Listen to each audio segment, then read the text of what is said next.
let's do a heuristic evaluation on my software engineering course, CSC 361. Let's first maybe define a use case. All right. So what do you think would be a good use case to start? Okay, so something that a student would need to do in the course, but let's not choose anything that's too big. Let's just focus in on maybe one assignment. Really, I've been looking at my assignment 6, and I feel like students have been struggling with the requirements on it. And so I feel like that might be a good assignment to look at. Maybe something like the student wanting to figure out what they need to do to complete assignment 6. What do you think of that? Yeah, that looks good. So what should a student do to complete assignment 6?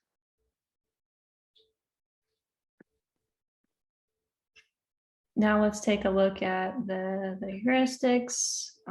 This is from the textbook chapter. So the first cognitive style heuristic says, explain the benefits of using new and existing features. Let's see, Abby and Pat are task motivated, so they're going to lose interest if they don't see how a feature relates to their task. Abby is risk averse, so they might avoid features with too many unknowns. Tim is risk tolerant and motivated by tech interests, so might take a chance on features, then be disappointed at how mundane they are. And so the heuristic says that what we need to do is to support users, which in this case are students' motivations and attitudes toward risk. We need to provide Abby and Pat students ways to decide whether a feature relates to their task, and provide 10 ways to decide whether a feature is new and unique. Okay, so let's take a look at my assignment 6. And this assignment, they're doing a software project, and this is sort of the first version of their software. Something that comes to mind for Tim is this additional resources section. They might look there first, since they're motivated by tech interests, and be like, oh, I wonder if there's any cool things in there. I want to try them out. Anything I haven't seen before. And I'm noticing that whereas this one is explained, these diagramming tools are not explained. Right. And that if somebody goes to one of these, that could potentially be a big time sink. If they just go and play around with these. I did have something really specific in mind for why they would use these diagramming tools for the assignment, but I didn't say that. I didn't say what they are or what they could be used for the assignment. Got it. Yeah, I think that will also benefit Abby as well. So it will serve purpose for both Abby and Tim. So I have added that to the potential solution. Explain all additional resources. And Tim would like the additional resources section.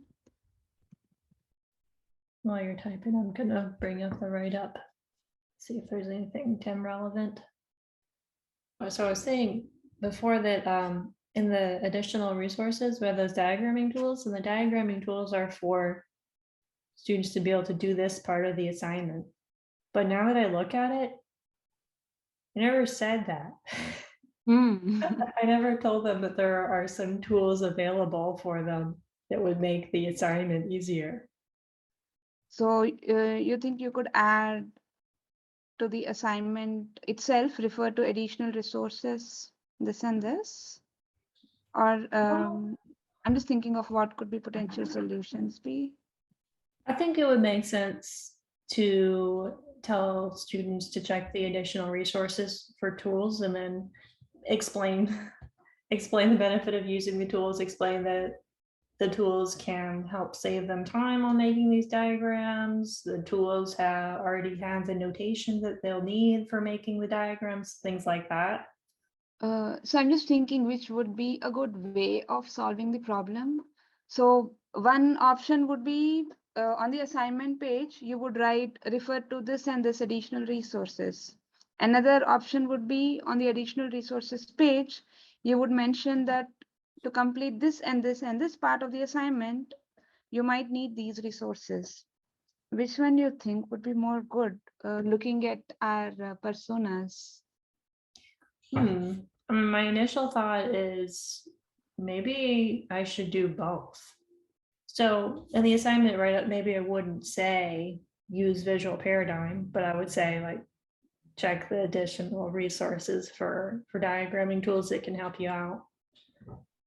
Makes sense. And then here you could just give more information about like these are for doing the sequence diagrams from the assignment.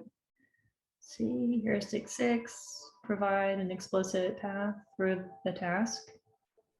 I feel like that one could be pretty relevant to this course. What do you think? Yeah, I agree with you. So I could see how this could be useful for our task that we're looking at. So yeah, let's perform evaluation on this. Okay, I'll just real quick read through what's written here.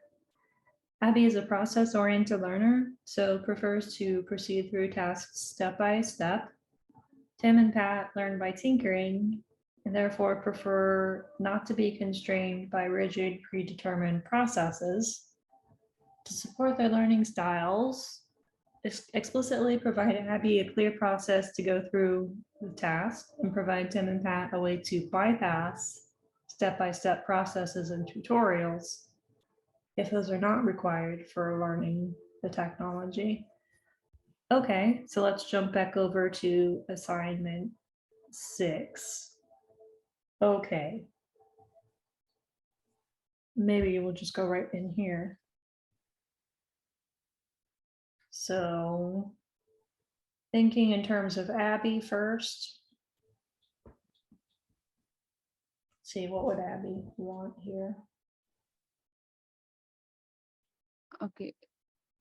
They are process-oriented learners and they would prefer to proceed through tasks step by step. I think this is what we were discussing before, that we don't know. I mean, Abby doesn't know if step 1 is something which is to be performed first before they move on to step 2. If that is the requirement of the assignment, I think some clear instructions indicating that might help Abby and Pat. I totally agree. Because even though, I mean, people could probably guess that like, yeah, a plan should happen before the implementation part. Some of my students thought that this plan was for the next part of their assignment, the next sprint. Wow, They okay. didn't think it was for this one and they were confused. So it looks like we need that step by step at the top where Abby's going to see it immediately and feel reassured, and then Tim will also see it immediately and stay on track. Right.